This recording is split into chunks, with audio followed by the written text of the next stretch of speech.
Sir మాల్దీవులు అధ్యక్షులు మొయిజ్ ఆయన పదవి పోయే అవకాశం ఉంది అన్న వార్తలు వినిపిస్తున్నాయి సార్. సో కొన్ని రోజుల కిందట మాల్దీవులు మన ఇండియా వీటి మధ్య కొద్దిగా మాటల యుద్ధం అయితే నడిచింది. దీనివల్లే ఆయన పదవి పోయే అవకాశం ఉంది అని అంటున్నారు. మరి దీంట్లో వాస్తవం ఎంత ఉంది సార్? వాస్తవం ఉన్నట్టే కనబడుతుంది. ఎందుకంటే మొన్ననే మాల్దీవ్స్ పార్లమెంట్లో దాన్ని మజ్లిస్ అంటారు, ఆ పార్లమెంట్ పేరు.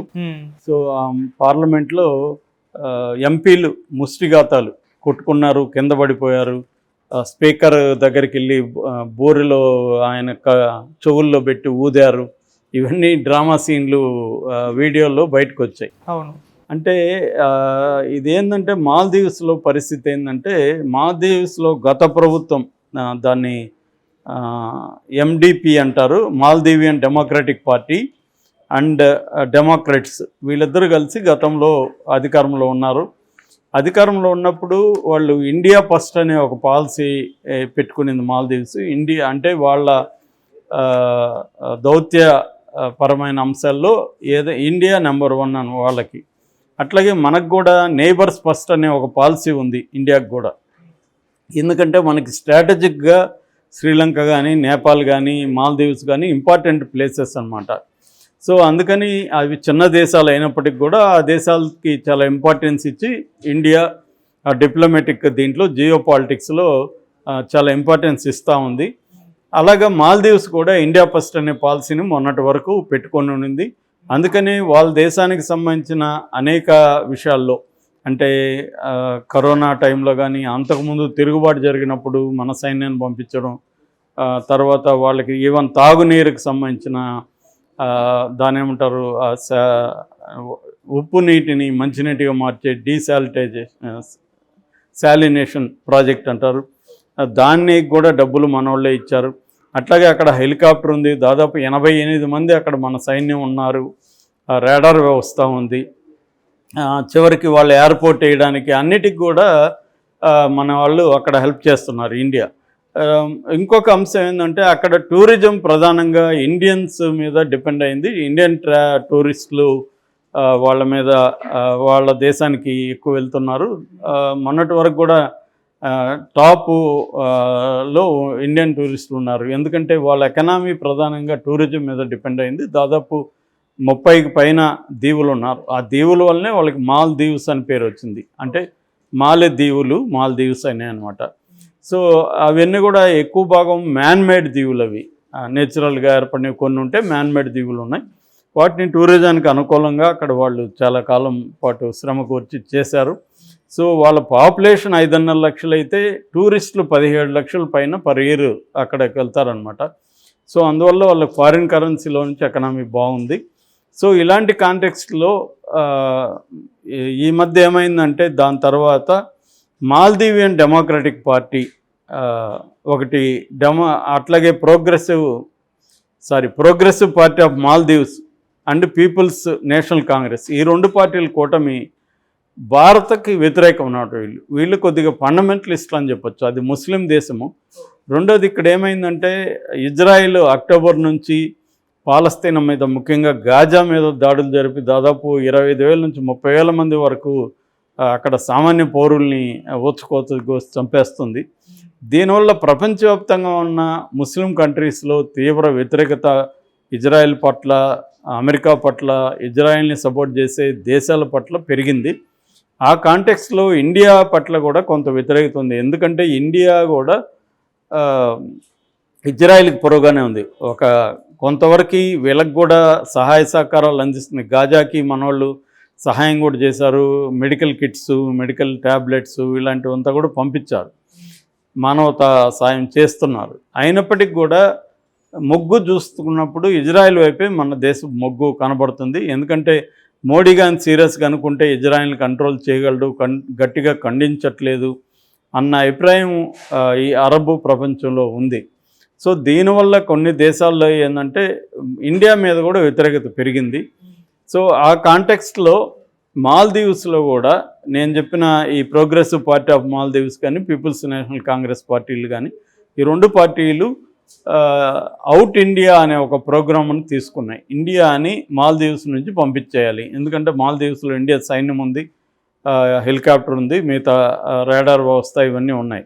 ఎందుకంటే స్ట్రాటజిక్గా అక్కడ మనకి ఇంపార్టెంట్ కాబట్టి ఇండియన్ ఓషన్లో. అయితే వీళ్ళు ప్రజల్లో కూడా కొంత అప్పీల్ చేయగలిగారు ఈ ముస్లిం దీంట్లో. సో దానివల్ల వాళ్ళు గెలిచారు, అధికారంలోకి వచ్చారు.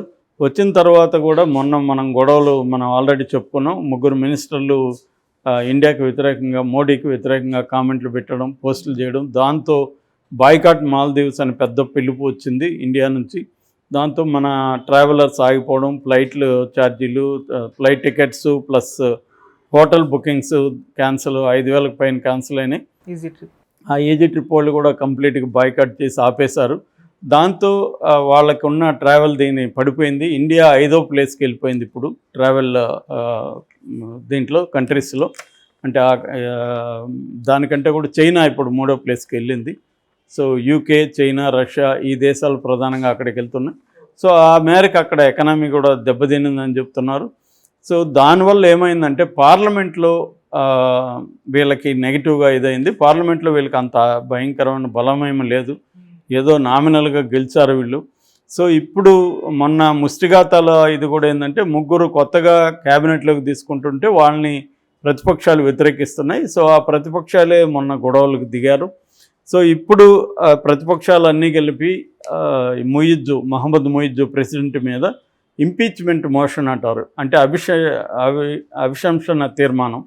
సో ఈ ఇంపీచ్మెంట్ మోషన్ ఏంటంటే ఈయన్ని దించేయాలి పదవి నుంచి అని పెడుతున్నారు. మామూలుగా అక్కడ పార్లమెంట్లో 87 మంది సభ్యులు ఉంటారు, ఇప్పుడు 80 మంది ఉన్నారు.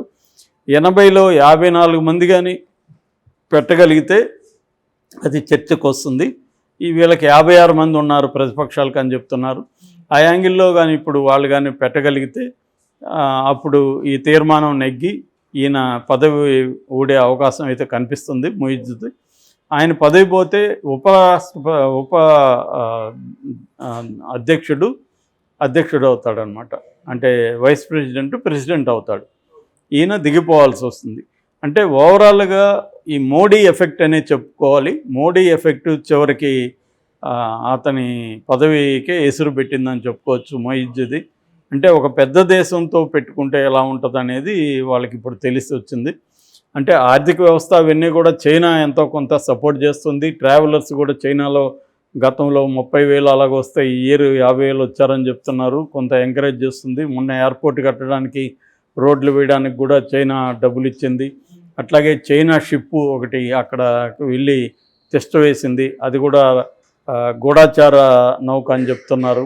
అంటే దాంట్లో నుంచి కొన్ని 100 కిలోమీటర్ల దూరంలో ఏం జరుగుతుందో పసిగట్టగలిగిన రాడార్ వ్యవస్థ ఉందని చెప్తున్నారు. ఆ రకంగా ఇండియాకి అది ఇబ్బందే.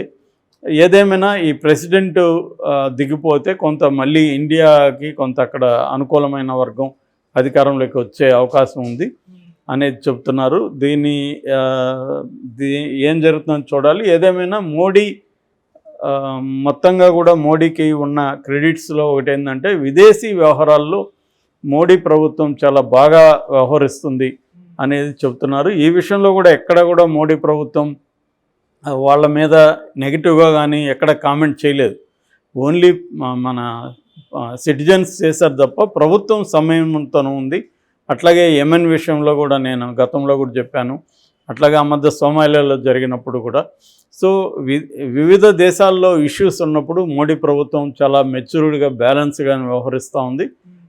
మన వాళ్ళే కొంత అతిగా రియాక్ట్ అయ్యారు దేశభక్తి పేరుతో. కానీ అంటే మోడీ ప్రభుత్వానికి ఆ క్లారిటీ ఉంది. అంటే స్ట్రాటజిక్గా ఏ దేశాలు ఇంపార్టెంటు, ఏ దేశాలతో ఎలా వ్యవహరించాలి అనేది చాలా జాగ్రత్తగా ఆలోచిస్తుంది. మొన్న కూడా పాకిస్తాన్లో కిడ్నాప్ అయిన వాళ్ళని కూడా సోమాలియాలో పాకిస్తానీ నౌక ఒకటి కిడ్నాప్ అయ్యి పాకిస్తానీ దేశస్తులంతా కిడ్నాప్లో చెరలో ఉంటే కూడా మన దేశంలో నుంచి నౌకలు వెళ్ళి వాళ్ళని రక్షించాయి. సో అలాగా అంటే పాకిస్తాన్ శత్రు దేశం కదా అని వదిలేయకుండా వాళ్ళ అభ్యర్థన మేరకు వెళ్ళి కాపాడారు. సో అలాగా మోడీ ప్రభుత్వం విదేశాంగ విధానం అయితే తప్పుపడడానికి లేదు, చాలా జాగ్రత్తగా బ్యాలెన్స్డ్గా వ్యవహరిస్తుందని చెప్పచ్చు. ఒక రకంగా దానికి అది సక్సెస్ అయిందనే దానికి ఈ ముయిజ్జు ఉదంతం కూడా లేటెస్ట్ ఎగ్జాంపుల్గా మనం చెప్పుకోవచ్చు.